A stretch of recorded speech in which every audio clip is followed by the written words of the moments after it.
Բարի գալուստ մեր podcast։ Շնորհակալ ենք, որ այսօր կրկին մեզ հետ եք։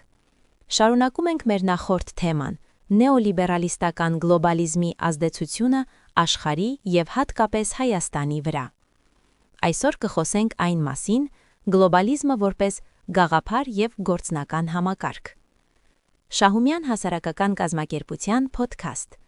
Նեոլիբերալիստական գլոբալիզմ մաս 3։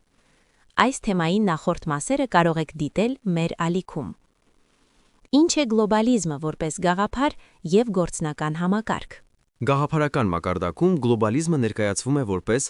աշխարհի միավորություն, միջազգային համագործակցություն, մարդկային համերաշխություն։ Սակայն գործնականում այն հիմնականում արտահայտում է միջազգային ֆինանսական կապիտալի եւ մուլտինացիոնալ կորպորացիաների շահերը։ Այս համակարգում ազգային սահմաններն ու ինքնիշխանությունը դիտվում են որպես խոչընդոտ կապիտալի ազատ շարժի համար։ Պետությունների տնտեսական եւ մշակութային քաղաքականությունները որոշվում են ոչ թե ազգային շահերով, այլ գլոբալ շուկայի պահանջներով։ Այսպիսով, պետությունը ձևականորեն շարունակում է գոյություն ունենալ, բայց գործնականում վերածվում է կառույցի, որը սպասարկում է կապիտալի շահերը։ Ինչ վտանգ է գլոբալիզմը ներկայացնում ազգային մշակույթի համար։ Ազգային մշակույթը պահպանվում է, երբ ժողովուրդը պահպանում է լեզուն, ավանդույթները, պատմական հիշողությունը եւ հավաքական հոգեվոր արժեքները։ Գլոբալիզմը նպաստում է դրանց թուլացմանը։ Տարածում է միատեսակ սպառողական զանգվածային մշակույթ, օտար արժեքները ներկայացվում են որպես արդիական, իսկ սեփական մշակույթը որպես հնացած կամ գեղչուկ։ Տեղական մշակույթը կոմերցիոնալացվում է եւ վերածվում շուկայական ապրանքի, օրինակ ֆոլկլորի օգտագործումը տուրիստական ցուցադրություններում, առանց հոգեվոր բովանդակության։ Լեզվի եւ տավանդական արվեստի դերը նվազում է մեդիայի եւ պոպ մշակույթի ճնշման ներքո։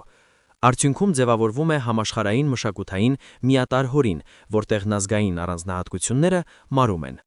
Ինչ վտանգ է գլոբալիզմը ներկայացնում ազգային մշակույթի համար։ Ազգային մշակույթը պահպանվում է, երբ ժողովուրդը պահպանում է լեզուն, ավանդույթները, պատմական հիշողությունը եւ հավաքական հոգեվոր արժեքները։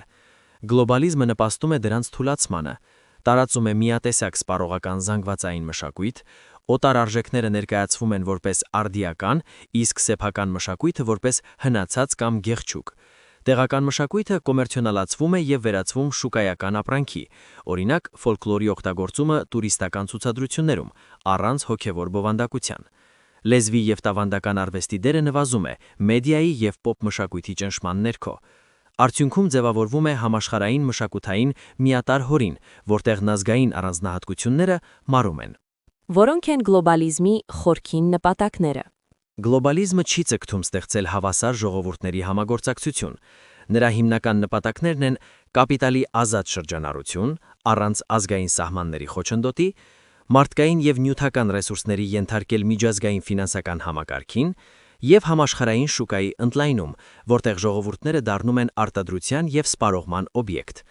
Այս համակարգում ազգային սուվերենությունը դիտվում է որպես խոչընդոտ, որը պետք է թուլացվի կամ վերացվի։